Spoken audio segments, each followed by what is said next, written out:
people and not in politicians, and that's ultimately what voting rights work is about. You need to have access to the franchise. You need to be able to vote to be able to protect all of your other rights.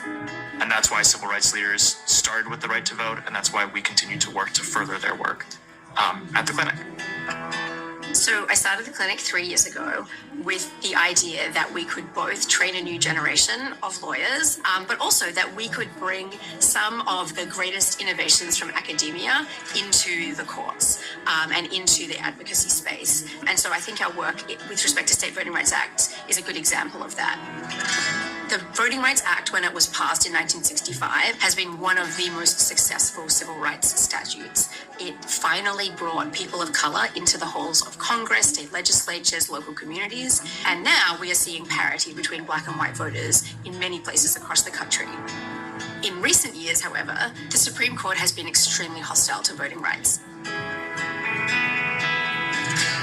So even though we do have a Federal Voting Rights Act, there are many places where people of color are left out of democracy, and there is no remedy we can bring them under the Federal Voting Rights Act. State voting rights acts go further than federal law, and so they fill really crucial gaps. And they also come up with, I think, creative ways to try to address voting rights issues that aren't necessarily litigation. So we work with a coalition of incredible NGOs to educate lawmakers and their staff on the benefits that state voting rights acts can have for minority communities in their state. I personally spend most of my time thinking about how to write state voting rights acts in ways that make sure that the rights will be upheld in court. And then ultimately, in places where everything else fails, we then file lawsuits to try to make change. So I'm someone that works on the litigation side of things. The goal of this litigation is to often shift systems that are at-large election systems into something that will give folks a voice and a seat at the table that otherwise would be really hard for them to obtain.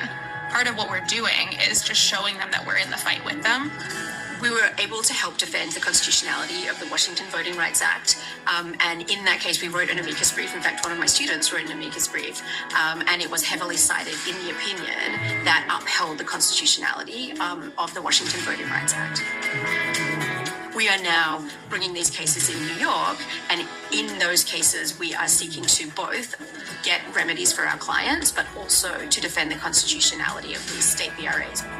The big dots on the map represent direct representation that we've done, so generally litigation.